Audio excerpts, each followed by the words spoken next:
Un Estado nunca termina de cerrar sus heridas que tuvo que vivir para lograr que subsistiéramos como sociedad democrática. Un Estado no puede vivir su proceso de reconciliación y de pacificación porque después de 20 años, 15, te vuelven a retomar los temas que, reitero, ya han sido zanjados. Se ha venido generando polémica por esta admisibilidad de un caso, admisibilidad de una demanda, ¿no? Es la demanda De una petición. de una petición. Informe número 52/2022, petición 1548-07. Informe de admisibilidad. Cuando hay un informe de admisibilidad es porque ya hay un caso. ¿En dónde? En la Comisión Interamericana de Derechos Humanos. ¿De quién? De Víctor Alfredo Polay Campos.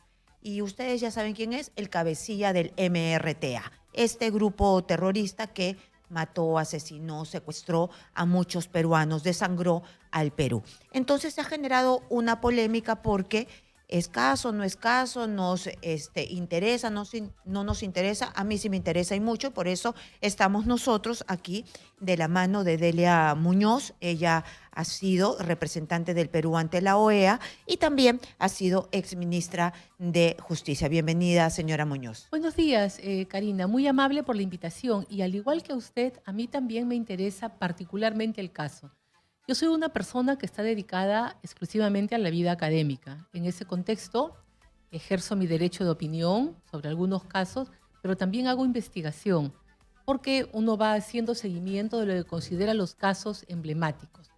Cuando uno recurre a la Comisión Interamericana de Derechos Humanos, ¿no?, uno presenta una petición. Esa es la manera formal en la que se llama, pero coloquialmente uno le dice denuncia, uno le puede llamar de cualquier otra manera para dar a conocer que estamos ante un contencioso.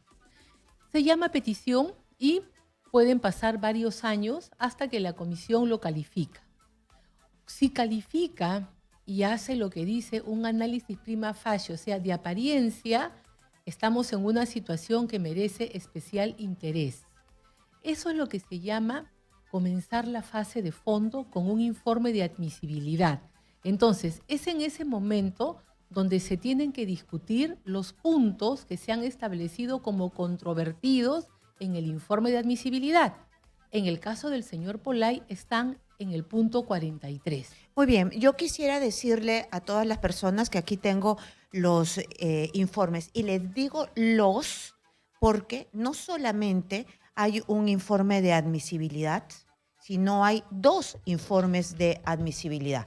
El primer informe es de Víctor Polay y el segundo informe es de Artemio, de Florindo Eleuterio Flores Ala. Artemio, un senderista. Un líder también del Sendero Luminoso. Líder número 2 de Sendero Luminoso y el otro de Víctor Polay. Primero he leído todo el informe de Víctor Polay y además que esto te da cuenta de todo su caso. Le Así ha contado. En el informe de todo el admisibilidad caso. resumen todo lo dicho por las partes, tanto por las partes peticionarias como por el Estado. Entonces uno ahí encuentra una guía de cuál ha sido la conducta procesal de los que participan en este proceso. Lo que él hace es un resumen de cómo, pobrecito, lo han tratado mal. Es decir, si tú pones a una víctima o a las familias de las víctimas de las cárceles del pueblo, esto pues es el Sheraton, lo que él ha pasado en la base naval. Entonces, como usted me ha dicho, porque también aquí hablan de los jueces sin rostro, pero también hablan de del segundo enjuiciamiento, es decir, cuando se anulan todos los primeros juicios y les hacen un segundo juicio ya con jueces con rostro. Pero en el punto número 44 está la madre del cordero. ¿Y cómo no nos vamos a asustar, cómo no nos vamos a ocupar de este caso cuando dice esto? No obstante, la presente petición no se limita a los mencionados hechos. No se limita a los mencionados hechos, sino que incluye hechos y alegatos adicionales referidos a el nuevo proceso penal iniciado el 2005 contra el señor Polay tras la sentencia del 3 de enero del 2003 del Tribunal Constitucional. Esto quiere decir que él está diciendo, se refiere al nuevo proceso. Así es. Al nuevo proceso. Claro, esto es bastante sofisticada la redacción. Lo que él está diciendo es que también cuestiona el juzgamiento que se llevó a cabo en sede civil, que ejecutó la Sala Penal Nacional en primera instancia y luego la Corte Suprema, que son las que van a ratificar la condena que él está purgando. Claro, y además dice, y la promulgación del decreto legislativo 926, las condiciones del señor Polay desde el 2000 hasta la fecha, el rechazo de las 2 acciones de habeas corpus en las que se cuestionan dichas condiciones carcelarias y la alegada denegación de justicia tras la presentación de una denuncia penal el 18 de enero del 2002 por los alegatos malos tratos y presuntas prácticas de torturas practicadas contra Polay. En consecuencia, corresponde que la comisión continúe con el análisis de admisibilidad respecto de estos extremos. Esto, y usted me corregirá, quiere decir que él está cuestionando poniendo en tela de juicio todo, desde el día de la detención, hasta la primera hoy. vez desde el año 93 hasta el día de hoy. O sea, él está poniendo en cuestión lo que ha ocurrido a nivel personal, a nivel de trato, en los últimos 20 años desde el momento en que él es capturado. Si usted lee con atención, él va a considerar como una pieza fundamental de que tuvo 13 años sin condena, obviando de que la original impuesta por el juez militar o sin rostro fue anulada por el Estado peruano, es decir, el Estado peruano subsanó y procedió a llevar a cabo un juzgamiento con todas las garantías del caso, y ese juzgamiento también lo cuestiona, ¿no? Entonces, en ese punto, el resumen es bastante claro. ¿Qué toca hacer ahora? Estamos en la fase de fondo. En esta fase de fondo es donde el Estado tiene que presentar toda su batería, ¿no?, de argumentos de derecho, la subsanación del Estado peruano, el reconocimiento que tuvieron las personas al juzgamiento en sede civil, el cumplimiento de la pena en condiciones donde se busca preservar su integridad, por eso que está en un penal de máxima seguridad y no en un penal militar, como él señala, ¿no? También de que a raíz de los habeas corpus que él presentó, estos fueron declarados fundados en parte en lo que correspondía según nuestra normativa y se le han dado algunos de los beneficios que él solicitaba. Entonces, es en este momento donde toca al Estado, a los expertos, a las víctimas, poder presentar los alegatos del Estado y los que deseen ayudar sus informes como amigos de la Corte o amigos curi para que la comisión tome real nota de todo lo que se hizo acá y qué cosa significó la presencia de este líder cabecilla que hoy invoca los derechos humanos a los cuales tiene acceso y por eso es que se le reconoció un juicio completamente sujeto a garantías. Claro, acá en realidad él empieza diciendo de que estuvo en un penal en las zonas más frías del país, como están los Marcas y como están todos los reos más peligrosos de nuestro país, que estuvo encerrado en una celda aislada, muy pequeña, sin agua ni desagüe, con poca comida y ropa muy liviana. Y yo lamentablemente lo único que me acuerdo es cuando salían los secuestrados o muertos o muy delgados solamente para morir de las cárceles del pueblo. Y después por eso yo le decía, me asombró leer esto porque punto por punto él lo va detallando como para después decir, miren, esto se concluye y se condensa en el punto número 40, que dice, todo esto yo lo estoy pues resumiendo aquí y lo estoy cuestionando. Sí, yo realmente aprecio que usted haya leído todo el informe porque es la correcta manera de poder conocer el área. Yo estoy apreciando que muchas personas opinan de oídas, ¿no? O sea, sin haber leído el informe y sin haberlo comprendido en su real magnitud. Hizo un informe de admisibilidad, felizmente, que abre la parte de fondo, es cierto. Si esta denuncia o esta petición prospera, ahora que está en fase de fondo, allí sí viene la parte en la que se emite un nuevo informe. En ese nuevo informe de fondo se puede tomar la decisión de decir de que la denuncia es improcedente, es infundada o es fundada en parte o en todo. Si fuera fundada, recién allí comienza la fase ante la Corte. Y ante la Corte es donde ya las víctimas o sus representantes plantean la demanda correspondiente, plantean las peticiones, plantean todo ya lo que La corresponde indemnización. de todo tipo, de todo tipo. Muchos hacen énfasis en las indemnizaciones, pero las reparaciones de fondo son de diferente naturaleza: prestación de salud, prestación de educación, que se hagan plazas, que se pida el perdón, que se publique la sentencia, que se les entregue vivienda, que se les dé pensión. Se hagan plazas. Las reparaciones son completamente distintas, ¿no? Y la económica es solamente una de ellas. Claro, y Entonces, cuando se busca perdurar, cuando se busca que un pensamiento se quede para siempre en una plaza o quién sabe qué se les esté ocurriendo. Yo quiero que escuche, por favor, doctora Muñoz, lo que nos dijo ayer aquí en Exitosa, el abogado, bueno, es el abogado de Víctor Polay. y está Porque muy bien porque el señor Víctor tiene Polay, que en tener una abogado. sociedad democrática, se le reconoce el derecho de defensa, el derecho de libertad de expresión, todo lo cual muestra que somos un país que cumple con las reglas del debido proceso. Claro, y eso la Corte lo tiene que tener en cuenta porque él tiene la posibilidad de hablar en los medios de comunicación, decir su versión y además está asistido por un abogado como debe ser. Por supuesto. Escuchemos. Muy bien. Cualquier cosa, pero menos concretamente de su caso. Se ha estado hablando falsedades. O sea, no es verdad que él esté pidiendo reparaciones. En lo absoluto, ni tampoco está solicitando su libertad. Lamentablemente, ¿no? La doctora Muñoz, yo no sé de dónde ha sacado eso de que el señor Polay está pidiendo su libertad o está cuestionando su sentencia de la Sala Penal Nacional. En lo absoluto, solamente se está viendo el caso del trato inhumano, degradante. Toda esta semana se ha hablado. No hay ningún caso donde la Corte Interamericana haya indemnizado a algún condenado por terrorismo. No hay, en lo absoluto. Y además, me lo ha comunicado el señor Víctor Polay estos días, que jamás aceptaría eso, porque él es consciente de los actos también que han hecho eso, ¿no? Solo está reclamando que se le haga justicia de estos tratos durante... O sea, él acepta su sentencia de 35 años. Por supuesto, él ha aceptado. Han hablado barbaridades y falsedades.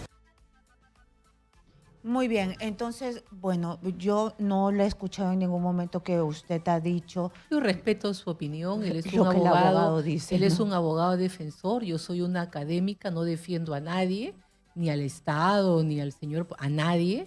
Pero ¿en Y qué momento a sencillamente alguien lo se le va a que- ocurrir que quiere cortar la condena si le falta año y medio, creo, No, para pero salir? lo que pasa es de que en otros casos parecidos a este, que ya hemos tenido en el sistema, comienzan de esta forma, que se impugna el juzgamiento y luego cuando se llega a la fase de la Corte, cuando se presentan las demandas, que esperemos este caso no llegue, yo creo que hay argumentos para que sea desechado en el camino.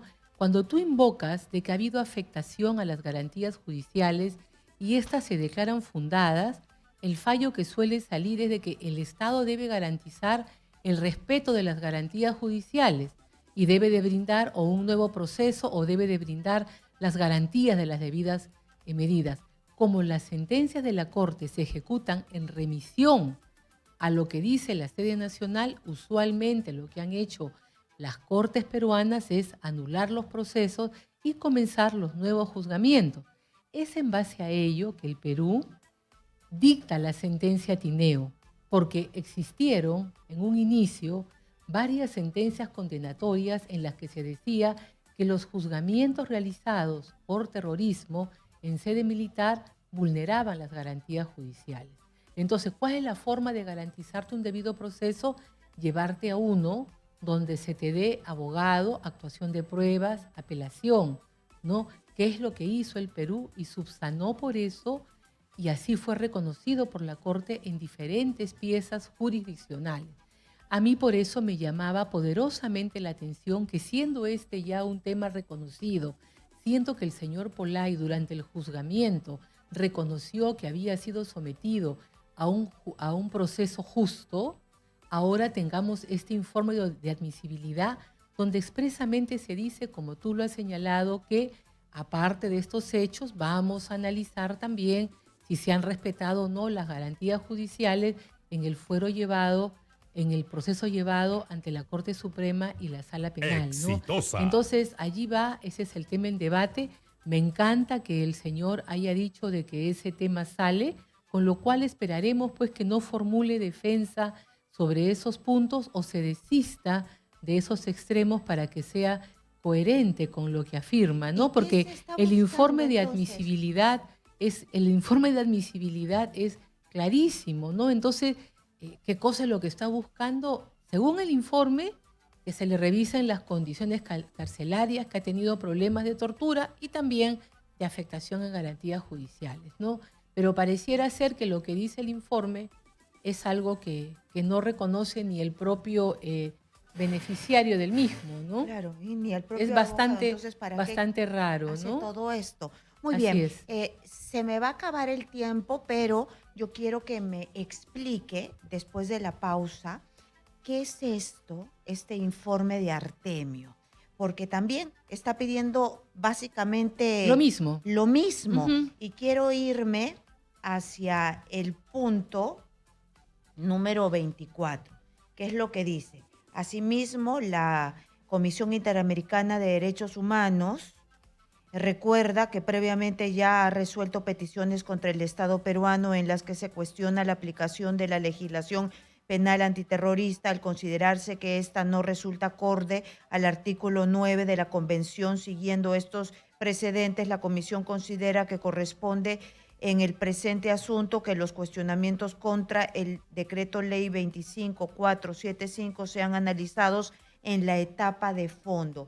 ¿Qué decreto ley es eso? ¿Qué quiere en realidad Artemio que se revise? Porque ya está la decisión, declarar admisible la presente petición en relación a los artículos 7, 8, 9 y 25 de la Convención Americana, ¿no? Y declarar inadmisible, dice, la presente petición en relación con el artículo 5 de la Comisión Americana. Y resulta que también esto se presentó, sí se presentó el 2015 y se ha declarado recibida el 2021. Muy bien, entonces ya tenemos a 2 terroristas que están en etapa de Así es. admisibilidad. Yo le pido por favor que me Ok. espere.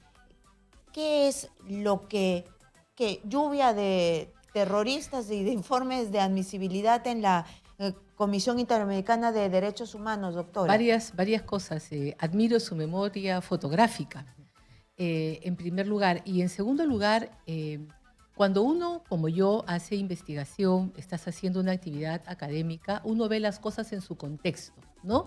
Entonces yo reviso los informes del año pasado, primero Polay, me pareció interesante comentarlo, y guardé para esta semana para comentar en mi video columna el caso de Artemio. En ambas situaciones, la comisión, mire, usted puede leer, no tengo mi impresión acá. En el caso de Artemio, él señala que fue aprehendido por las fuerzas militares, que estuvo herido y que como estaba privado ya de su libertad, da a entender como que ya se ve obligado a entregarse y que es llevado a juicio donde se le acusa falsamente de ser terrorista y narcotraficante. Y él va a señalar que el delito tipificado en el decreto ley que menciona es un delito que no está claro, que no establece cuál es el bien jurídico tutelado, que ha sido mal condenado y que en consecuencia se han afectado sus garantías judiciales al debido proceso.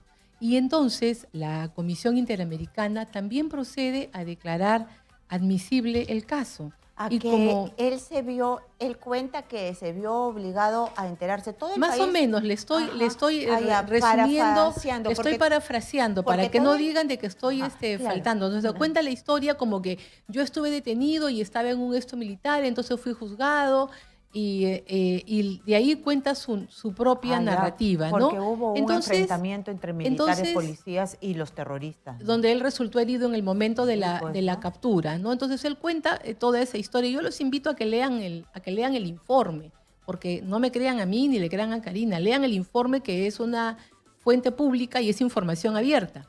Entonces, dice, aparte de todos los hechos que señala, ¿no? Dice, la CIDH recuerda que previamente, o sea, con anterioridad, ya ha resuelto peticiones contra el Estado peruano en las que se cuestiona la aplicación de la legislación penal antiterrorista, al considerarse que ésta no resulta acorde al artículo 9 de la Constitución. Siguiendo con estos precedentes, la Comisión considera que corresponde en el presente asunto, o sea, en el reclamo de Artemio, que los cuestionamientos con el Decreto Ley 25.475 sean analizadas en etapa de fondo. Y luego continúa. Entonces, en ambos procesos, uno va a encontrar en el caso de Flores como en el caso de Polay, este cuestionamiento a la actividad de regulación del Estado peruano del delito de terrorismo y del juzgamiento. Situaciones que nosotros ya considerábamos resueltas por en supuesto, el sistema, porque ¿no? acá Entonces, hay dos cosas, ahora, ¿no? Porque Artemio ya fue sentenciado y juzgado con jueces así es. con rostro. Pero fíjese por eso, ya ahora que ya he hecho pública las dos situaciones, los dos informes de admisibilidad, uno puede hacer un análisis de contexto, ¿no? Y eso es más propio de usted como periodista que yo como abogada. Yo como abogada solamente encuentro que en ambos casos la comisión busca llevarnos a discutir, a conversar, a debatir, a probar, cualquiera sea el verbo que usted quiera utilizar, la validez tanto de nuestra definición de terrorismo como del tipo de juzgamiento que aplicamos. Eso es lo que uno encuentra en ambos procesos donde se ha declarado admisible la continuación del mismo y estamos en fase de fondo. Doctora, el pero caso usted del señor es Artemio, académica y usted me dice que nos lleva a discutir un análisis de contexto. un análisis de contexto. ¿Por qué la comisión pero- toma temas que ya se consideraban resueltos en el sistema Pero y usted los me dice vuelve a poner sobre la ¿Qué mesa? es terrorismo? Pero estos son terroristas puros y duros. Los que matan sin chistar. Aquí, ¿qué tenemos que analizar? La comisión es lo que plantea, que eso es lo que tenemos que analizar. Por eso que a mí me llamó poderosamente la atención cuando yo reviso los informes de admisibilidad en esta materia, ¿no? O sea, ¿a dónde quieren llevarnos? ¿Para O dónde tenemos que estamos, ¿no? analizar que la comisión de repente está con una mirada demasiado anacrónica, ya debe cambiar algunas cosas. Yo pienso de que en el sistema interamericano hay muchas cosas por ajustar, sobre todo en la parte de la regulación de lo que es la defensa de los estados, el tema de los plazos, el tema de la designación de los comisionados y de los propios jueces, y también el tema del financiamiento. Yo pienso que son temas que el Perú, por ejemplo, puede encabezar un movimiento de reforma de la Convención, porque son temas que están establecidos en la Convención para poder precisar, ¿no? ¿Hasta cuándo es de que se puede tener una petición abierta? Porque estamos viendo que en ambos casos, en el último son 7 años de proceso, pero en el anterior son 15 años de proceso aproximadamente. Entonces, un Estado nunca termina de cerrar sus heridas que tuvo que vivir para lograr que subsistiéramos como sociedad democrática. Un Estado no puede vivir su proceso de reconciliación y de pacificación porque después de 20 años, 15, te vuelven a retomar los temas que, reitero, ya han sido zanjados en diferentes sentencias dictadas por diferentes integrantes de la Corte Interamericana. Entonces yo creo de que este es el momento de ponernos muy firmes, exigir y sobre todo no solamente exigir al Estado que haga una buena defensa, que yo espero que la hagan porque además de su obligación, sino invitar a los medios de la academia, a los medios de asociaciones de víctimas, a personas como usted, periodistas que tienen una opinión, que presenten en el caso sus opiniones como amigos de la Corte o amigos curi, para que se tenga una real idea de que acá no estamos hablando pues de que usted y a mí nos capturaron y nos llevaron a un proceso que estuvo mal llevado. Estamos hablando de personas que han cometido, cuando menos, graves vulneraciones de delitos humanos, cuando no delitos de lesa humanidad, y que han sido condenados en nuestro país como terroristas y que ambos formaban las cúpulas de sus movimientos terroristas. Uno el cabecilla principal y el otro como uno de los grandes cabecillas. Muy bien, muchas gracias a Delia Muñoz. Ella es representante, ha sido representante de nuestro país ante la OEA.